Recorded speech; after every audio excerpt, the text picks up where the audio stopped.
আপনারা ফ্যাসিস্ট হাসিনার ছাত্রলীগের মতো প্রতিচ্ছবি হয়ে এই ক্যাম্পাসে আসবেন না। আপনি অতি দ্রুত 24 ঘন্টার ভিতরে আপনার বক্তব্য প্রত্যাহার করবেন।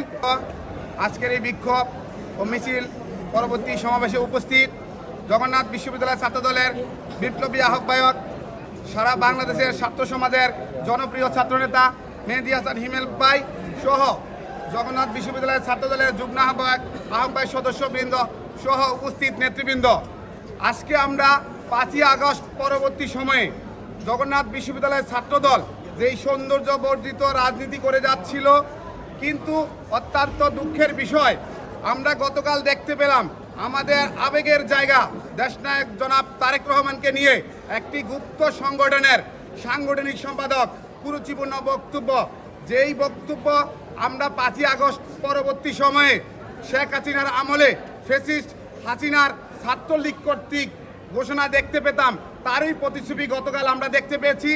আমরা আজকের এই বিক্ষোভ সমাবেশ থেকে ওই সাংগঠনিক সম্পাদককে হুঁশিয়ার করে জানিয়ে দিতে চাই, আপনারা ফ্যাসিস্ট হাসিনার ছাত্রলীগের মতো প্রতিচ্ছবি হয়ে এই ক্যাম্পাসে আসবেন না।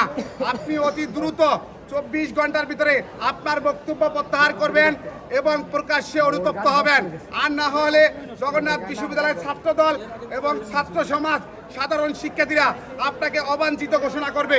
আমাদের তারুণ্যের অহংকার জনাব তারেক রহমান, শহীদ প্রেসিডেন্ট জিয়াউর রহমানের যে প্রতিচ্ছবি দেখতে পেয়েছি এবং তার আলোকে উনি যেভাবে সাম্য মানবিক বাংলাদেশ বিনির্মাণের জন্য দেশে দেশে বিগত 17টি বছর আন্দোলন সংগ্রামে করেছেন, তাকে আপনারা যেই ঔদ্ধত্যপূর্ণ বক্তব্য দিয়েছেন, তাকে নিয়ে যেই কুরুচিপূর্ণ মিথ্যাচার করেছেন, অতি দ্রুত আপনি আপনার বক্তব্য প্রত্যাহার করে ছাত্র সমাজের কাছে অনুতপ্ত হবেন।